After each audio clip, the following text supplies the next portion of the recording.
Ladies and gentlemen, the internet is slowly dying like my sex life. Discord announced on Monday it was rolling out age verification on its platform globally starting next month, when it will automatically set all users' accounts to a teen-appropriate experience unless they demonstrate that they're adult. What that basically means for us young unks over here, the 25s, that means you can't see boobies anymore.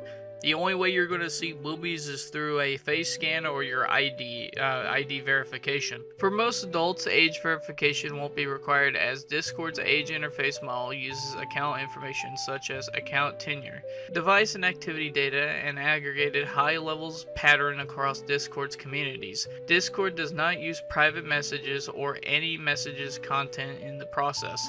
So basically what that means is Discord is going to go through your own activity data on Discord to determine if you're an adult or a kid. Now they did say, but I don't know if it's true or not, I mean we'll have to see in the next leak, they won't go through your privacy messages or that little selfie you did with like your dick out, you know what I mean? The first option uses AI to analyze a user's video selfie, which Discord says never leaves the user's device. If the age group estimates teen or adult from the selfie, it's incorrect. Users can appeal it or verify with a photo or a identified document instead. That document will be verified by a third-party vendor, but Discord says the image of those documents are deleted quickly, in most cases immediately after age of confirmation.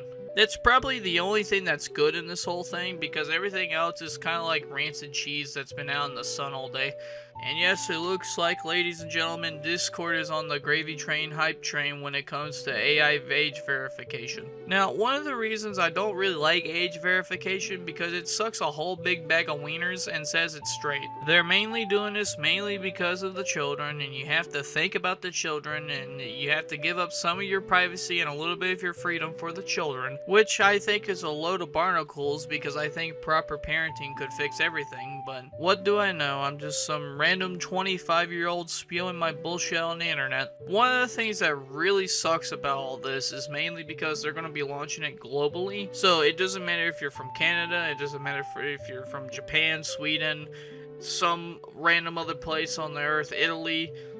You can go to the ends of the earth and you'll have to still do this ID verification stuff. And I'm gonna be honest with you guys, the more I keep looking at this situation, the more I've realized we're fucked. Now, everybody knows the whole reason about the Online Safety Act is to mainly protect kids. And to a small little percentage, that is the case. And honestly, the biggest reason I started thinking like that is mainly because you kind of forget how big the internet is nowadays. I started doing shit on the internet since like 2007, 2008, and it's like changed so drastically.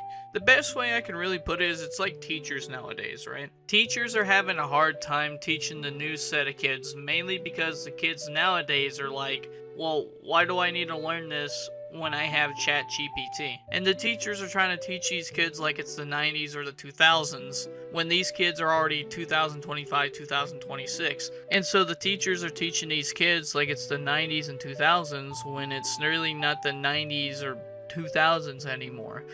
You know, it's 2026 and you have a 135 gigabyte update you need to update to. And I think the same thing is happening to the internet nowadays. It's like, it's not like 2010 internet anymore. It's basically gone. All you got left is like the archives. The internet nowadays is not the internet we grew up with. And I'm not saying that age verification is justified and you should hand over your ID card. No, I don't really think that either. I think the whole idea of like face scanning and like handing over your ID verification to like some company that doesn't even know how to protect your personal data is a huge it's a big risk. Like it's a big problem with this whole new technology.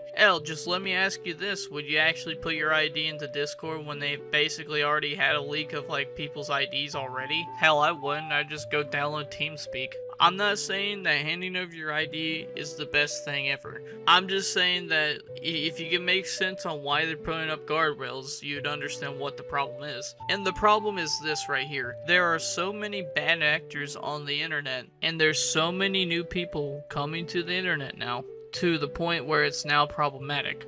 I mean, everybody remembers what's going on with Roblox, right? They have a huge pedophile problem.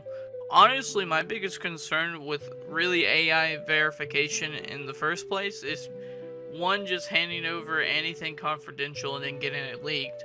That's number one. And number two, having to basically run through the internet like it's a landmine. If there was just a better way to not only have your privacy, but also give a little bit of data to something without it being leaked, I would probably be more perfectly fine with that than handing my ID over and then it gets leaked and then everybody sees, my name, my whole, whole address and everything like that, right? Like, I think the best way you could probably go about this, and it'll keep like kids safe but also give you privacy. And let me tell you, I learned a little bit of this from Asmongold, so it might sound a little similar, but I think it's kind of the best way you can do it. Instead of giving your ID to Discord, you just give your ID to your government, and basically they'll go in, they'll tie your account with your ID, and once that goes through, they basically chunk all your data in this big ass vault. They put 3 different layers of protection on it. Like, just for example on what I'm thinking, like, let's just say like YouTuber like does like get some like evidence, right, on this other YouTuber, right, and they're saying, hey, this other YouTuber is like asking this miner for like some CSAM material, right? Someone needs to do something about this. And so our government will go in, or like the FBI, right? They'll go in, they'll check this guy's ID, they'll see if the evidence is true, and then they arrest this guy from his address, right? Or just another example, let's say another person tells someone else to go kill themselves and they actually do it. Then our FBI can basically come in, look at the evidence, and basically arrest them on the spot. That's the best way I could think that this could work. But that's basically trusting our government to actually uphold the law, and not arresting people for doing just stupid stuff on the internet, like just downloading ROMs off a ROM site or something. Or just misclicking, or just exploring the internet as a whole. But either way you dice it, it's really shitty. And honestly, I'm afraid on what the internet's gonna look like in the next 5 to 10 years. I said this in the last one, but I'm kinda scared that the internet's gonna get more fragmented and more siloed. I had this really cool encounter in my comments section, where basically I'm talking to this Japanese guy, or I'm assuming he's a guy, I don't know. I might be misgendering him, but he was pretty much this like nice video, and I sent him like a voice recording of me and like trying to do my best Japanese, basically saying I'm a bowmaster, and it's like supposed to be funny because it's like I'm missing every shot with the bow and arrow. But my point is, I hope we don't get to a point where interactions like this like just cease to exist. But I'm sorry I rambled for a little bit, but that's pretty much it. Like, comment, subscribe, skiddly boppity boop. I'm out.